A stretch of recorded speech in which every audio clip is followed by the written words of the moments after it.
Ya, buenas noches chicos, vamos a comenzar con la auxiliatura el día de hoy. La ingeniera Zulema me dijo que quería que les enseñe problemas de aplicación utilizando los métodos de interpolación y extrapolación. Entonces vamos a comenzar la clase con una breve introducción a lo que son las funciones y qué son las interpolaciones, para que entiendan bien, ¿ya?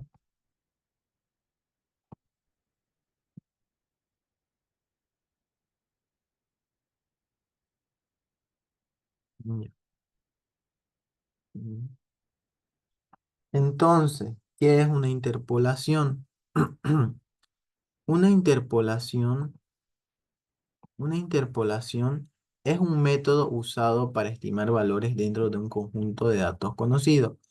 Por ejemplo, si tenemos datos en los puntos A y B, podemos usar una interpolación para calcular un valor aproximado entre estos dos puntos.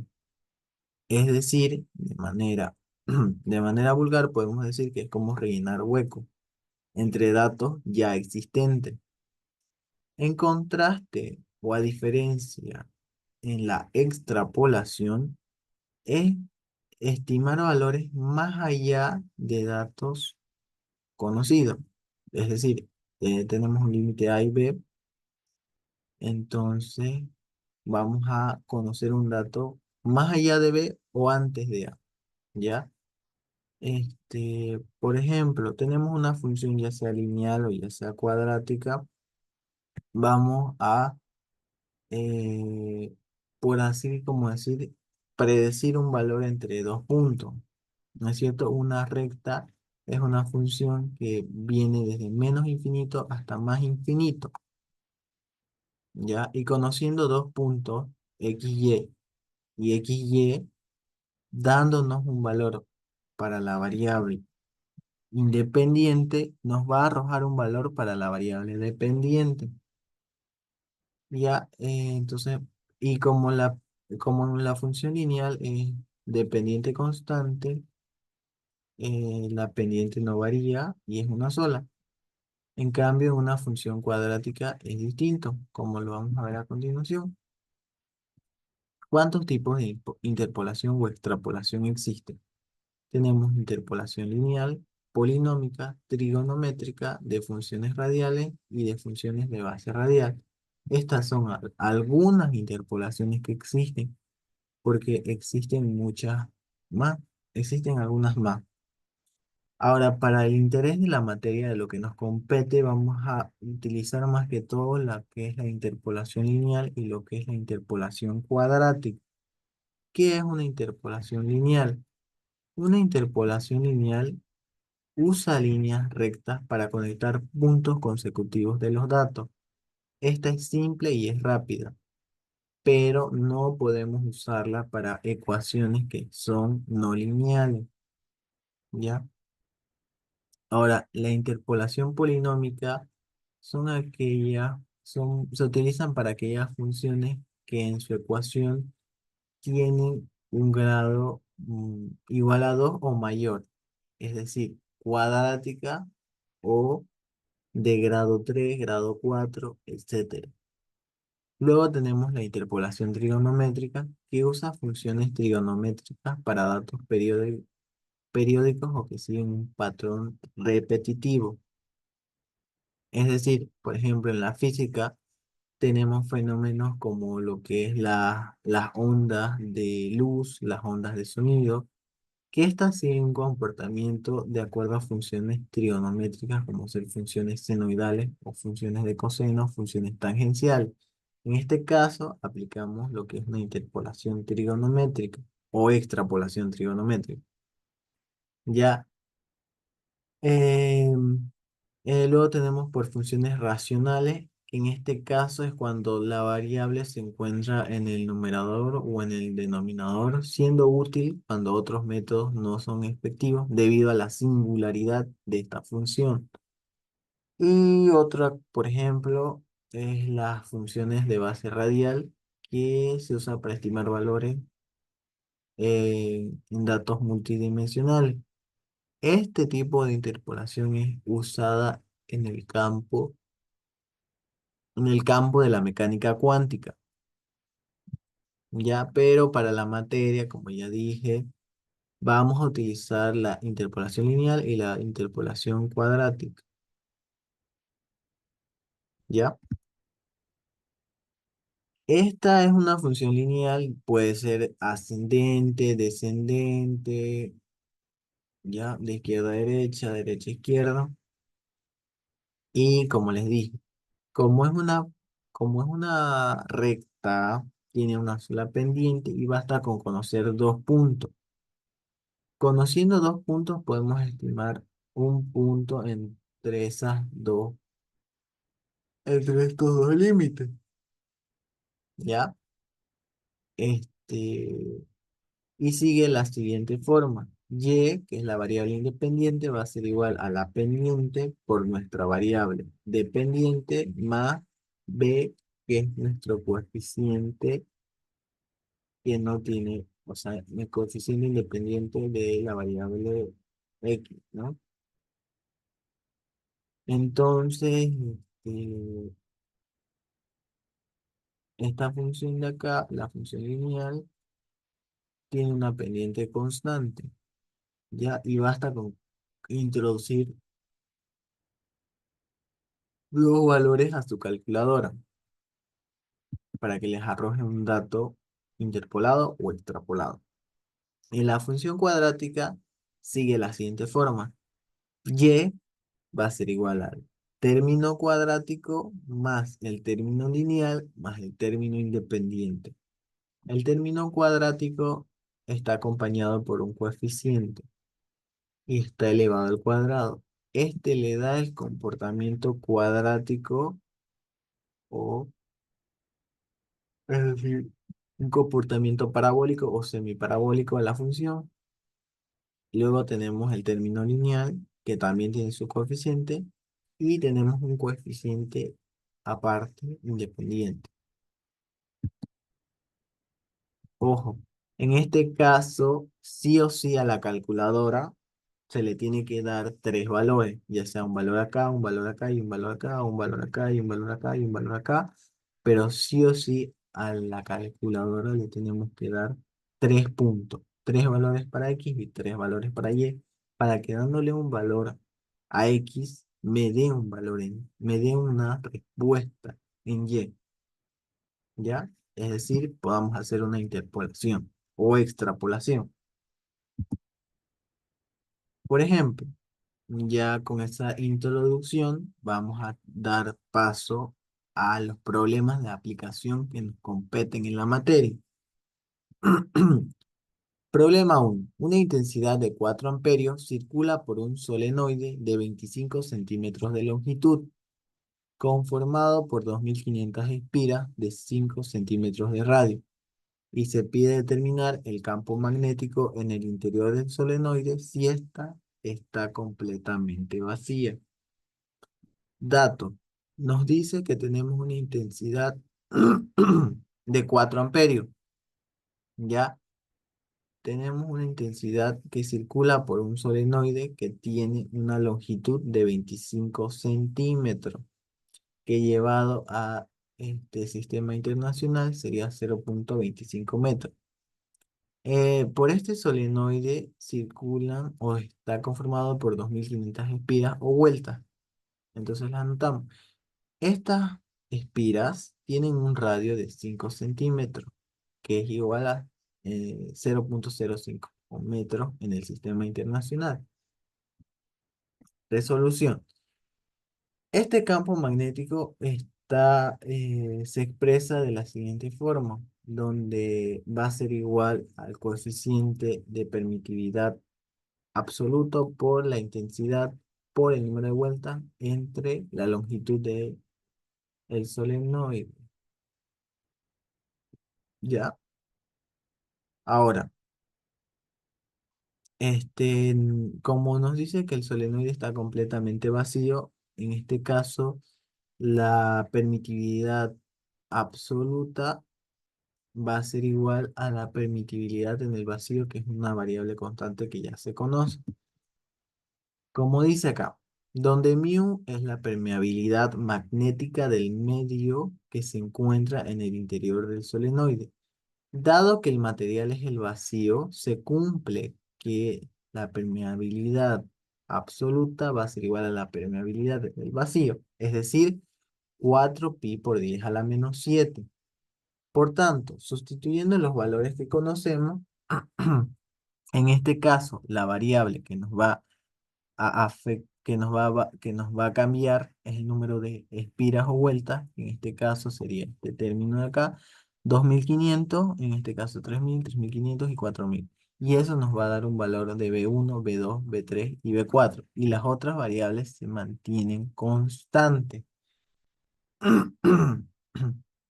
Entonces, sustituyendo los valores en nuestra ecuación, tenemos que 4pi por 10 a la menos 7 por 4 por 2500 entre 0,25.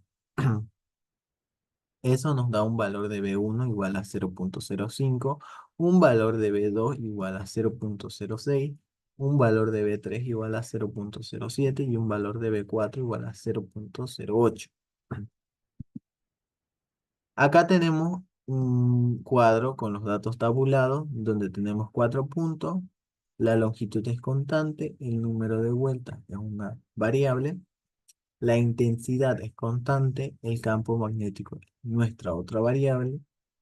Esta es la pendiente es un valor constante porque es una función lineal, comportamiento lineal con una pendiente constante. De igual forma, el ángulo de la función va a ser igual, constante. Entonces, este es el comportamiento que se tiene del campo magnético versus el número de vueltas. ¿Qué podemos concluir? En el eje Y tenemos el número de vueltas y en el eje X tenemos el campo magnético. Vemos que este, el comportamiento es lineal de forma ascendente. Se concluye que la pendiente es una recta debido a que en la fórmula del campo magnético es directamente proporcional al número de espiras de forma ascendente y directa. Esto quiere decir que a medida que el valor del número de vueltas aumenta, el valor del número de campo magnético también tiene que aumentar. Y se observa que cuando hay un incremento de la espira en 500, el campo magnético también sufre un incremento de 0,01 Tesla. Cálculo de la pendiente.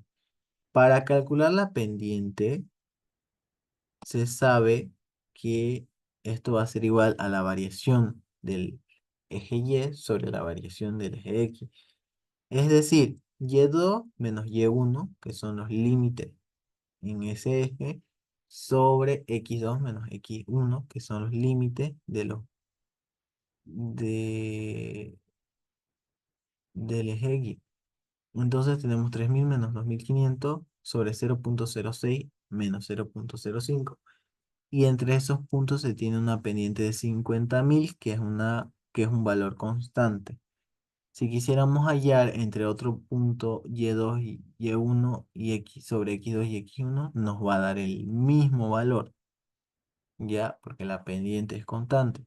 Para calcular el ángulo de la inclinación, nos dice que la pendiente va a ser igual a tangente del ángulo de alfa. Y despejando, sabemos que alfa va a ser igual a la inversa de tangente por la pendiente. Entonces, reemplazando datos, tenemos que alfa va a ser igual a la inversa de tangente por la pendiente, que en este caso es 50.000. Y eso nos arroja un valor de 89,99, que es un valor constante. Ahora procedemos a interpolar en un campo magnético de 0,065 Tesla. Es el valor que no queremos dar para que nos arroje este otro valor de acá. Y se los voy a explicar eh, con esta calculadora primero. Ya, entonces, a ver. Lo vamos a dejar ahí. Este, como normalmente se encuentra en su calculadora. Entonces, le colocan la tecla menú, luego le colocan la tecla 6 que es estadística, luego presionan el 2 que corresponde a una función lineal, luego tabulan sus datos, es decir, 2500, luego 3000, a 2500 le corresponde el valor de 0,06 y a 3000 le corresponde, no, perdón, acá es de 0,5 y 0,06. ¿Ya? Ahora yo quiero saber, ahí me dice, quiero saber para un valor de, ay, mieche. Estos valores de acá de X son los valores del campo magnético y estos son los valores de las vueltas. Ya corregimos eso. Sería 0,05, 0,065. A 0,05 le corresponde el valor de 2500 y a 0,065 de 3000. Ahora yo quiero saber para X igual a 0. Acá es 0,06. Y yo quiero saber a 0,065. Ya tabulamos nuestros datos bien. Se fijan que esté bien los valores de X en X y los valores de Y en Y. Luego presiona la tecla AC, Option, bajan. Ahora recién colocan el 4, colocan el 5 y le dan el valor de 0,065, que es el valor que quiero, del que quiero saber el número de vuelta, que sería 2750. Ese valor me tiene que arrojar 0,065 y me da un valor de 3250.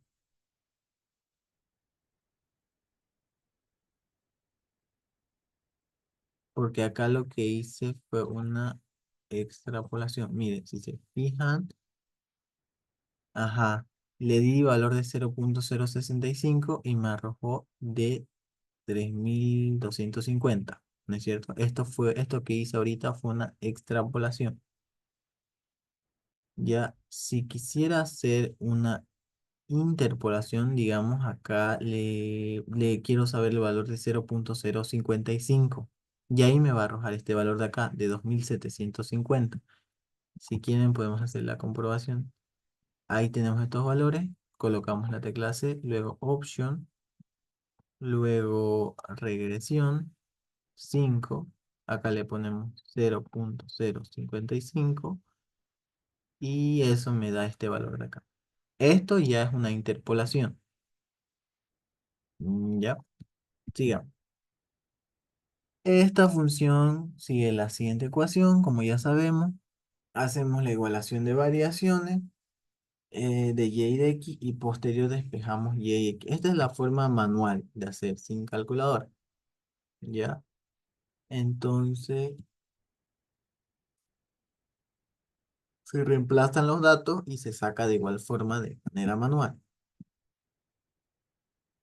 Acá tenemos estos dos puntos. Tenemos para n 2750 y se obtienen 0. Obtenemos 2750 dándole un valor de 0,055. Si, digamos, quiero darle el valor de 0,065, voy a obtener 3250. Ya, de igual forma. Por ejemplo, ahora lo voy a explicar con la otra calculadora. Eh,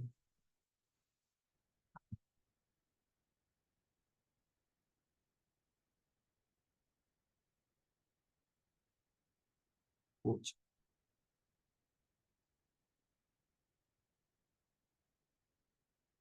Ya, con esta calculadora. Entonces, en este caso, los pasos son los siguientes. Pongo mode, luego pongo la tecla 3, luego coloco la tecla 2, que corresponde a la función lineal, e introduzco los datos, que sería 0,05, 0,06, a 0,05 tiene un valor de 2.500 y a 0,06 tiene un valor de 3.000. En este caso yo quiero hacer una interpolación, quiere decir un valor entre 0,05 y 0,06 y un valor entre 2.500 y 3.000. Entonces yo me doy un valor para x de 0,055. Ya, ese valor quiero tener una respuesta en y. Entonces coloco la tecla AC, luego coloco, en este caso, ahí cambia, es la tecla Shift más 1. Y ahora coloco 5 que es regresión. Coloco otra vez 5 porque es el valor que quiero saber. Y me doy el de 0,055 en X, me tiene que dar un valor en Y, que es este valor de acá, que se encuentra entre 2.500 y 3.000, 2.750. ¿Ya? De esa forma se hace una interpolación para una calculadora de ese modelo y, o sea, de estos dos modelos que les mostré. Continuemos. Tenemos de igual forma una interpolación donde queremos saber el valor de 0,075 y me da un valor de 3.750. También pueden,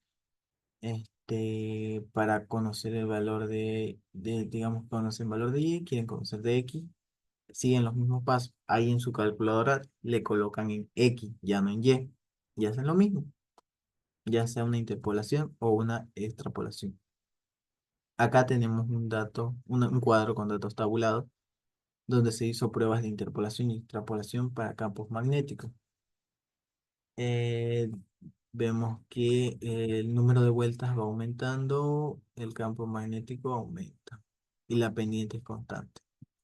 Entonces tenemos este comportamiento que se observa que la interpolación y extrapolación entre dos puntos para conocer diferentes valores que nos demos se obtiene cuál es el valor del campo magnético en una función lineal y se llega a la conclusión que a medida que aumentamos el número de vueltas, también aumenta el campo magnético, ya que la variación es directa y de forma ascendente.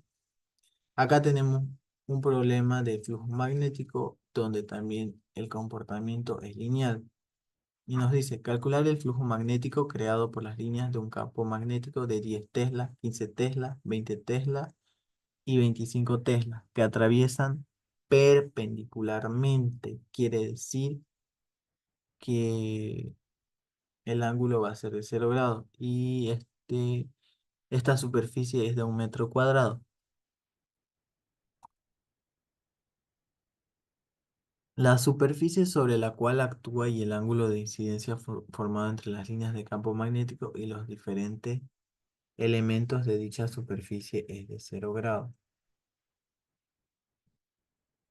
Entonces anotamos nuestros datos: 10 Tesla, 15 Tesla, 20 Tesla y 25 Tesla, que es las líneas de campo magnético de flujo magnético.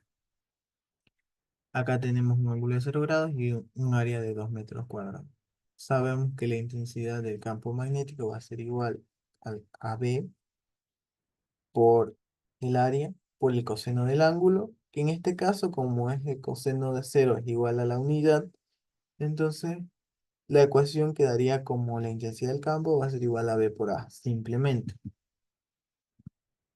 que nos da valores de Weber, ya que, por ejemplo, en el punto uno sería 10 teslas por 2 metros cuadrados por el coseno de 0, que es igual a la unidad, y esto me da 20 Webers.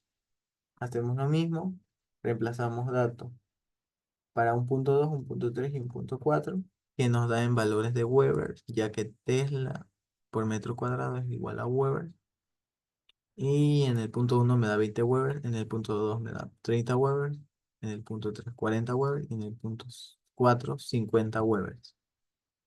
De igual forma, hacemos el cálculo de la pendiente, que como ven, como observan en este caso, se realiza la pendiente, se calcula la pendiente en los diferentes puntos y se obtiene un mismo valor constante. Esto nos da a entender que la función es lineal.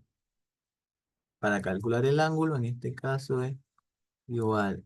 El ángulo va a ser igual a la inversa de tangente por la pendiente, es decir, alfa va a ser igual a la inversa de tangente por 2. Y eso me da un ángulo de 63,43 grados.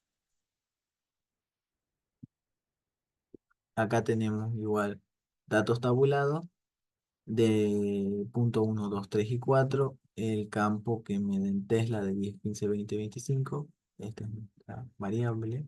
El área que es constante de 2. Las unidades de Weber. Pendiente constante y el ángulo constante. Vemos que el comportamiento es lineal. Acá es un comportamiento de flujo magnético versus campo magnético. Y se concluye que en nuestra gráfica se tiene esta función lineal con pendiente constante y positiva, donde la variación del campo magnético con el flujo magnético es directa, es decir, que si aumentamos flujo magnético, se aumenta campo magnético. Si el campo magnético es mayor, el flujo magnético es mayor. Acá tenemos los pasos para hacer una interpolación y una extrapolación, ¿ya? También podemos calcular la pendiente, ¿ya? Bueno, en este caso está hallando la ecuación de la recta para poder hacer una interpolación manual. Tenemos las pruebas de interpolación y extrapolación para campos magnéticos, calculamos el flujo magnético y se observa que al momento de realizar la interpolación y extrapolación entre dos puntos en una función lineal y se llega a la conclusión que a medida que aumentamos el campo magnético, aumenta el flujo magnético. Ya, ahora vamos a hacer un ejercicio de aplicación con la ley de Ampère. En este ejercicio vamos a ver un comportamiento cuadrático, es decir, que los pasos que se siguen en la calculadora, si bien son parecidos, no son los mismos. En este caso tenemos que interpolar o apretar la función de interpolación cuadrática y la pendiente van a ser diferentes. Entre los límites va a existir un diferente ángulo y una diferente pendiente porque es una función cuadrática. Entonces, si quisieran hacer una interpolación lineal, estaría incorrecto porque es una función que varía su pendiente, una función cuadrática. ¿Ya? Y voy a cortar la grabación ya que el Zoom se va a acabar.